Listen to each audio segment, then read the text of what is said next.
Professor Whitehead, we want to say thank you for actually leaving this up. You know, I messed up on the previous assignment. I did the actual problems, not the answers. So, but I just want to say thank you for your gratitude, anyways. The company that I chose is not financial. The company I chose is Finish Line. They sell shoes, typically Nike, Adidas, Reebok's really outdated, but premier shoes, whatever the case may be.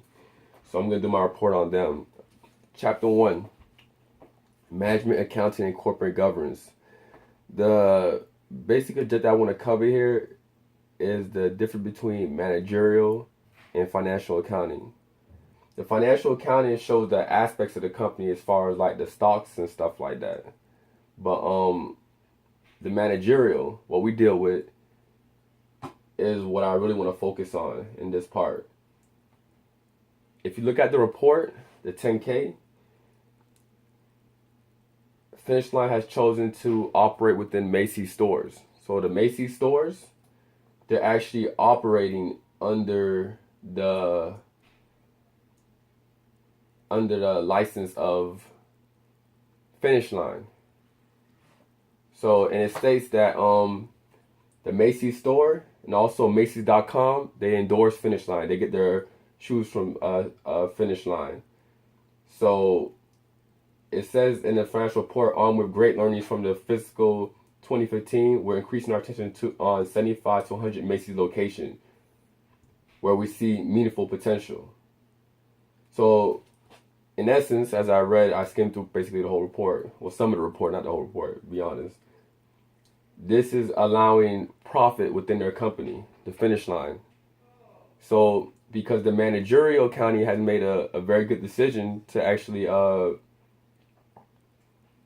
manage the Finish Line, manage the Macy's, and that put Finish Line products at Macy's, the financial accounting, the stockholders, they see a slight increase as far as their profits, which I can go to here, pull it up. I'm trying to put everything together, but this is obviously it's a time sensitive situation. Statement balance.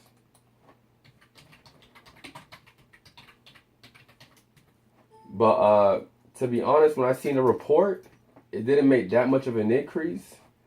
But then again, we're talking about millions of dollars.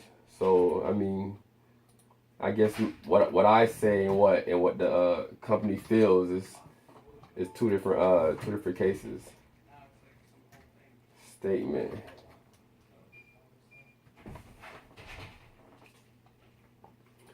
All right. So when we actually go here to the footwear, this Macy's project started, if I'm not mistaken, 2013.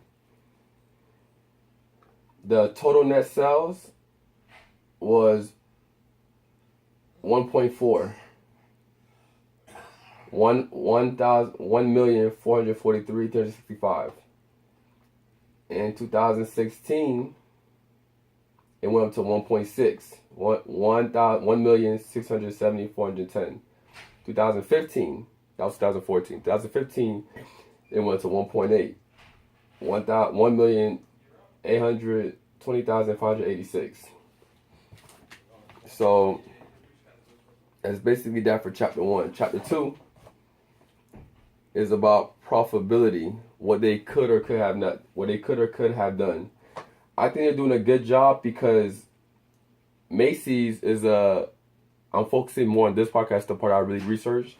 Macy's is a store that has not only clothes, but clothes and shoes, but it's like a different brand. Finish Line's only shoes. So the fact that they actually combine their product and actually now they have their product at Macy's, there has been a steady increase.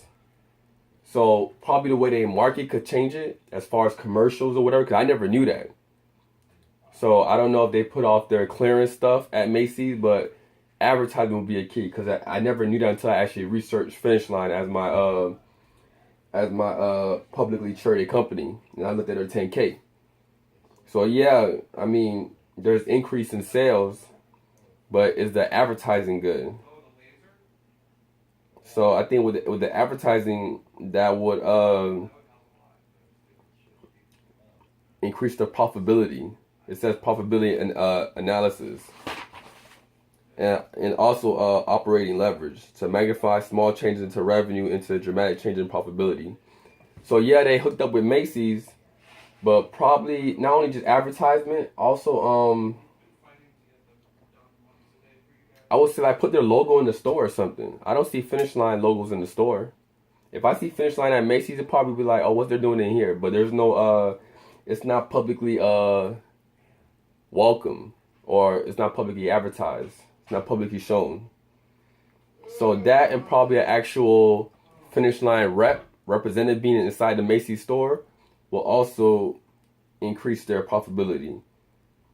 And that would turn that would be in the same, I guess, context, if I could say that, operating leverage to magnify a small change in revenue in dramatic changes in profitability. All right, 3. Analysis of cost, volume, and pricing to increase profitability. Finish Line, they are a profitable company. How profitable, I can't sit there and mention that. But what I can say, from what I've seen here, let me go to that part in the reports, 2013.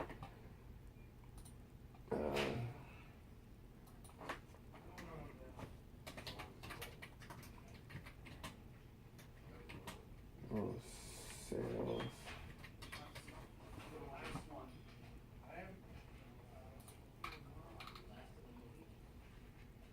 Okay, here we go. So, Finish Line, as you know, is a national company. They're in all 50 states.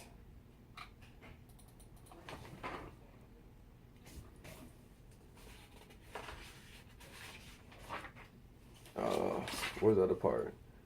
Yeah, they're in all 50 states. But what that? I wrote down some notes.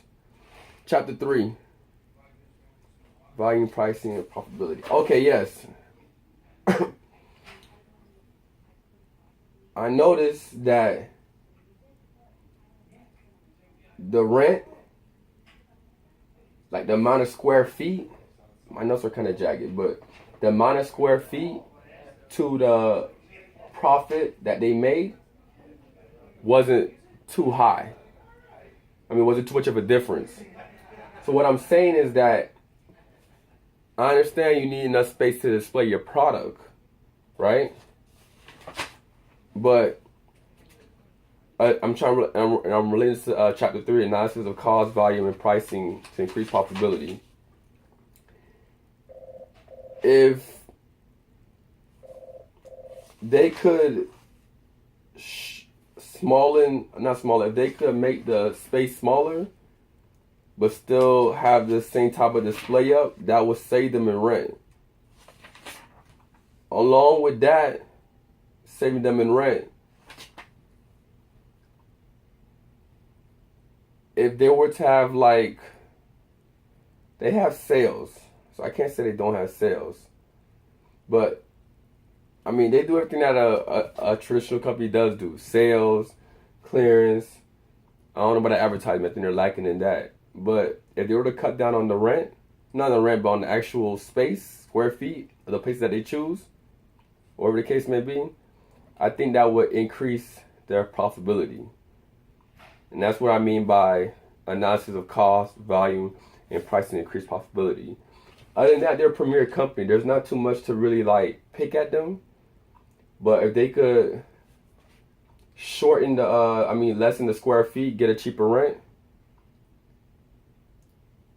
I think that in turn would not only cut down the rent, but cut down the price of the shoe. You cut down the price of the shoe, you might be able to bring more customers. You bring more customers, you could probably promote your product at Macy's better.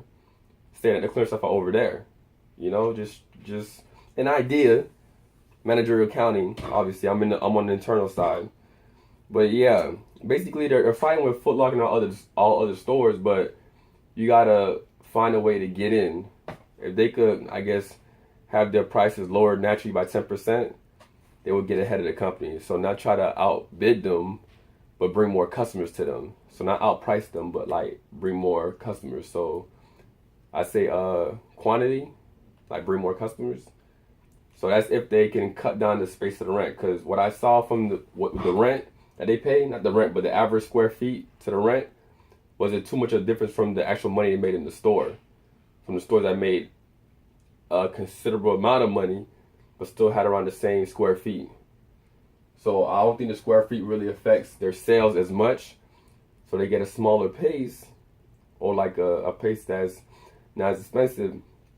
That will lower the price of the shoe. And then that in turn could, since the lower price of the shoe, bring more customers because they're selling their product at a lower price. And then that will help out the company overall. And probably, put money towards advertisement. That's pretty much it. Thank you for listening. And thanks so much for keeping open. Thank you.